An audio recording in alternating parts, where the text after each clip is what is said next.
Resumindo, é assim. Você acorda de manhã, toda animada, e vai conhecer uma escola onde está pensando em matricular seus 2 filhos. Nesse dia em especial, era uma escola com uma fama de ser super-humana, até meio criticada por ser alternativa demais. Chegando lá, você conhece a coordenadora, uma pessoa que tem um jeito super doce, uma fala mansa, aquela pessoa que te cumprimenta segurando você assim as 2 mãos, e ela vai te conduzindo pelo lugar e te mostra cada cantinho, cada salinha de desenho. Ela mostra o que sua filha de 2 anos estaria fazendo naquele momento. Ela mostra a turminha que seria do seu filho de 3 anos. Você fica completamente encantada. Para arrematar, ela ainda faz um discurso sobre a importância da diversidade e da atenção individual na escola. Porque nenhum ser humano é igual a outro e é muito importante que as pessoas aprendam isso desde pequenininho. Nesse momento eu já estava quase correndo em casa buscando as crianças, perguntando se eles já podiam começar já, né? Mas eu tinha que perguntar, mas e aí, vaga? Tem, não tem, como é que é? Ela olha na planilha lá e fala, não, super tranquilo, tem vaga para o ano que vem sim. Talvez o seu mais velho tenha que entrar numa filinha de espera, mas sempre tem família que muda de cidade, família que muda de escola. Pela minha experiência, eu vou te dizer que as vagas para os seus filhos estão garantidas. É aí que eu faço a minha grande revelação, que o meu filho de 3 anos tem síndrome de Down. E é exatamente isso que sempre acontece, um silêncio constrangedor.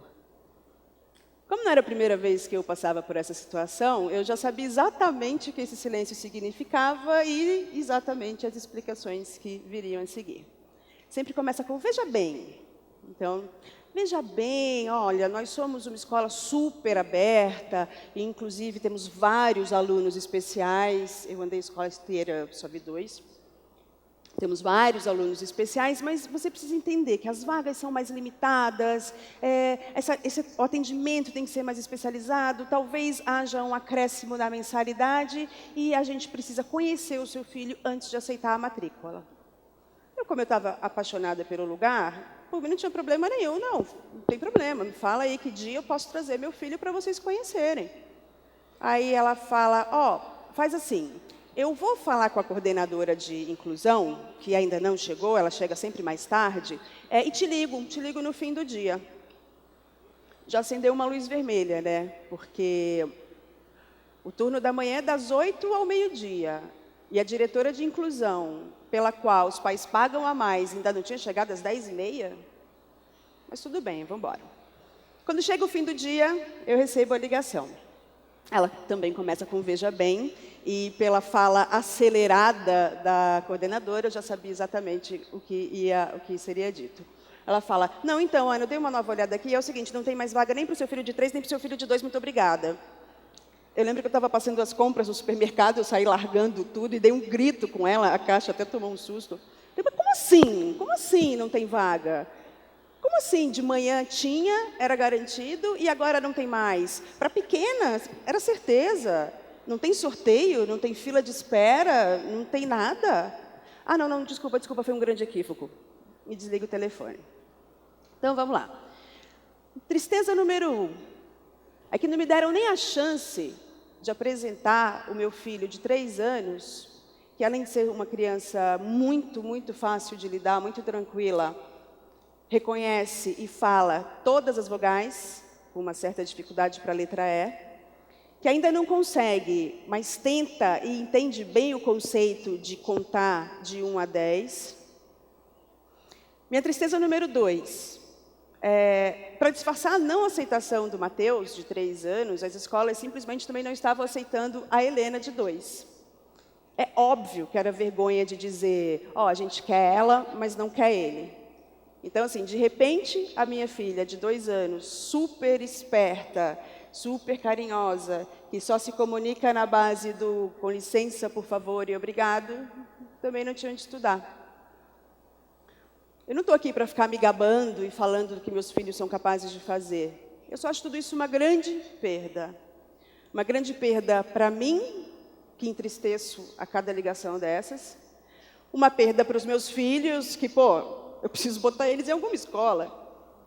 uma perda para professores e coleguinhas em potencial que perdem a chance de conviver com duas crianças maravilhosas, e a gente sabe que não são só as minhas duas. E uma grande perda para milhares de mães, que eu sei que passam por isso todos os dias. Quando a gente fala aquela frase que tem coisas que o dinheiro não compra, a gente sempre pensa em amor, saúde, momentos especiais. Mas eu vou dizer para vocês que vaga, na maioria das escolas, o dinheiro também não compra, não. É preciso um caminhão de dinheiro, mas também do número certo de cromossomos.